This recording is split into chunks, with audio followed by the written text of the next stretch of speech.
জাতীয় নাগরিক পার্টি এনসিপির সিনিয়র যুগ্ম মুখ্য সমন্বয়ক আব্দুল হান্নান মাসুদ ও তার বাবা আমিরুল ইসলাম মোহাম্মদ আব্দুল মালেক একই আসন থেকে প্রার্থী হয়েছেন। দুজনই পৃথক দল থেকে নির্বাচনে নোয়াখালী ৬ আসনে প্রার্থী হিসেবে অংশগ্রহণের জন্য মনোনয়নপত্র জমা দিয়েছেন। সোমবার সন্ধ্যায় জেলা রিটার্নিং কর্মকর্তা ও জেলা প্রশাসক মোহাম্মদ শফিকুল ইসলামের কাছে আনুষ্ঠানিকভাবে মনোনয়নপত্র দাখিল করেন বাবা ও ছেলে উভয়েই।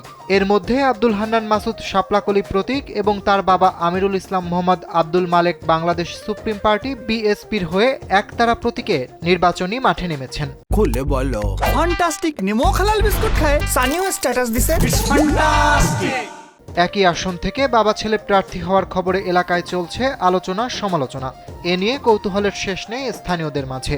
কেউ বলছেন এটি নবীন ও প্রবীণের প্রতীকী লড়াই, আবার কেউ বলছেন রাজনৈতিক শক্তি প্রদর্শনের নতুন এক মাত্রা। তবে এলাকাবাসীর অভিযোগ, এই ধরনের প্রার্থী বিন্যাস ভোটের মাঠে শক্তির ভারসাম্যকে প্রভাবিত করতে পারে।